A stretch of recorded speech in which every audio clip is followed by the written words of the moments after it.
It is Tuesday, July 7th, 2025, and we got a lot of weather to talk about in today's video, as not only do we have the potential of seeing severe weather over the next few days, especially today, where we do have a large enhanced risk for severe weather centered over parts there of the central and northern plains, back over there into northeast Colorado, and I do expect the chances of severe weather to continue for the next couple of days, so we will need to watch the storm very closely as it will continue to bring impacts even as far east as the East Coast. So we will be talking about that in just a little bit. But before we get into today's forecast, feel free to follow me on Facebook and Twitter by going down below and clicking the link down below in the description. If you guys could get me up to 100 followers on Facebook, we would definitely be glad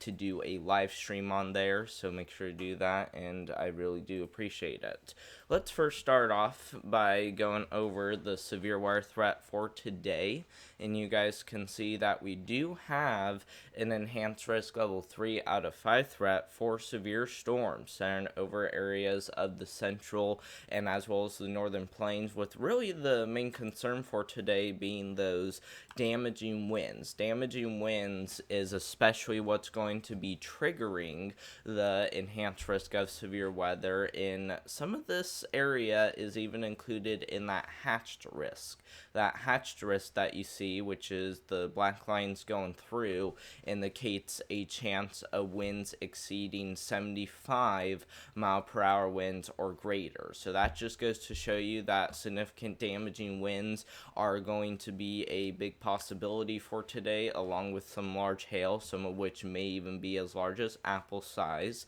That would be about 2 to 2.5 inches in diameter. And we also do have the potential of even seeing a few tornadoes. So all hazards in play, including the potential of seeing a few tornadoes, which doesn't appear to be the main concern, but it will definitely be a possibility. So we are going to watch it very closely, as all hazards will be in play as we head throughout the rest of today, and even areas as far east as areas of Maine, northern New York, back down into Pennsylvania, lower Ohio Valley, and back over there into the Ozarks could all see some severe storms as well. It doesn't appear that it will be anything significant, but we will still watch it very closely as isolated severe storms containing damaging winds and or small hail will be possible. Once we enter tomorrow, we continue to see some of the same areas, maybe see a little bit more severe weather again. It appears that tomorrow will be way less significant, but if this does change, I would not be surprised at all if we did see maybe a small slight risk of severe weather somewhere in the green color down here across areas of the mid-Mississippi Valley, over there into the plains, and as well as parts of the eastern Rocky Mountains. So we got a pretty large area to watch for tomorrow as well. Like I said, it does not appear that it will be anything significant, but it is something that we're going to watch for, so make sure you guys are continuing to stay weather aware even as we enter tomorrow, as even the remains of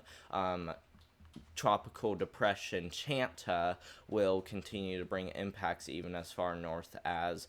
areas of New England, so make sure you guys are weather aware up there too as we head into tomorrow. And then last day that we're gonna watch is going to be after tomorrow on day 3. This is going to be for your Wednesday this week, as we still got the potential of seeing some severe storms, not just across the northern plains, but same across the East Coast, as we're just going to continue to see a lot of those storms from Chantal linger across that area. So we're going to really need to once again keep an eye on it closely. I don't think it's going to be anything too crazy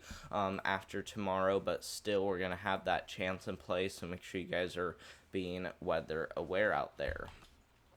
Now, let's talk about how these storms could play out over the next few days, because for today, we do actually have some pretty big storms that we're going to watch very closely. So if I refresh this, you guys can see that the latest from the ARRR model is saying that we will have showers and thunderstorms ongoing across areas of the northern plains as we head into the afternoon hours today, with even some showers and thunderstorms going down there in Texas, which could bring some isolated areas of significant flash flooding once again, especially the areas that just continuously see those storms going over the same areas. And I do think that areas over here across Colorado, Wyoming, Nebraska, and even up there towards South Dakota have a pretty good chance of seeing severe weather. As of right now, the ARRR model does not show a whole lot of storms up there, but any isolated storms that you see would be the, best chance of possibly seeing some significant damaging winds, very large hail, and maybe even a tornado or two, which is one of the reasons why we got that enhanced risk in play. So just because there might be an elevated severe weather threat in play doesn't mean everyone will catch a storm, but I definitely think our best chance for damaging winds will be right here across eastern areas of Colorado, western Kansas, and western Nebraska, where it does look like those damaging wind gusts could really pack a punch.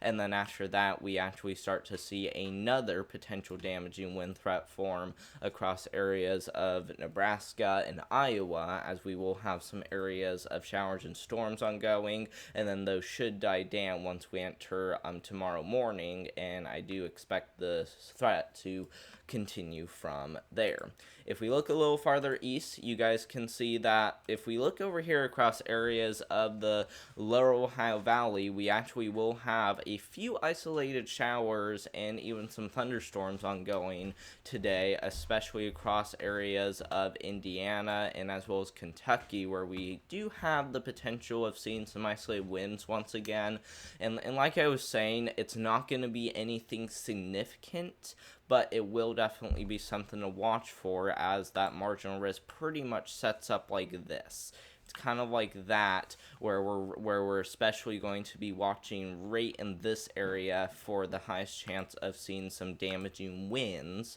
and so we're going to watch that very closely, as storms will even continue into the nighttime hours tonight. And then I think once we enter tomorrow morning, more showers and thunderstorms could roll on through, not just across Kentucky, but also coming up there into Indiana, and then still continuing to stay a concern even once we enter our Tuesday evening as well, which will be later tomorrow. Now, let's also look at the flooding risk, because not only do we have the potential of still seeing some areas of significant flash flooding across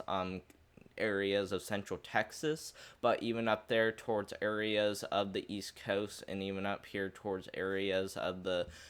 northern Ohio Valley and even parts there of Pennsylvania, will have the potential of seeing flash flooding for today. And that's mainly going to be due to the remains of Chantal that are still currently ongoing. So we really gotta watch the remains very closely, as it will, like I said, they'll still pack a punch a little bit, but it won't be anything too crazy compared to what we saw a few days ago. So we'll watch it very closely, but nothing significant expected, at least not at this time. And then once we enter tomorrow, still continue to see that flooding. Once we enter day 3, which will be after tomorrow, we still see that continue. So we'll watch it very closely, and I still expect it to continue to stay around even as we enter later this week. But like I said, it's not going to be anything too crazy after today, since we will be looking at a much lower severe weather threat and even a much lower flood threat. But still, we're going to watch it closely, so make sure you guys are weather aware. And then the last thing I want to talk about in today's video is the tropics. Once again, we got the remains of Chantal. I think that's that's how you pronounce it once again, centered over areas of Virginia and northern North Carolina, and that area that you see is actually going to continue to move northward like this and come off the coast, which is one of the reasons why we actually got that marginal risk for not just severe weather, but also for flooding going as far north as New England. So make sure you are watching very closely if you do live in this area right here. And let me draw that a little bit better. I meant to go a little farther inland because, like I said, I think Chantville is going to be kind of going like that. So we're talking mainly in this area right here to watch closely. So make sure you guys are continuing to watch that. And you guys can actually see the remains on Chantville on radar, where we still got showers and storms ongoing. Isolated severe storms are possible, but it does not appear to be nearly as strong as what it was down here across the Carolinas when it came onto coast, but still, showers and storms possible, isolated areas of flooding also possible, and maybe even a storm or two containing some damaging winds. But thank you all so much for watching. I hope you guys enjoyed today's video. Make sure to subscribe to the channel, as we will continue to keep you guys up to date with the latest, and do not forget to click that notification bell down below so that way you guys don't miss out on any future videos or live streams that we do here on this channel. And make sure to also give this video a thumbs up, as that really does help support out the channel a lot. So if you guys would please do that, that is very helpful of you guys, and I hope you guys have a great rest of your Monday out there, and I hope to see you guys in the next one. Thank you all so much for watching, and goodbye.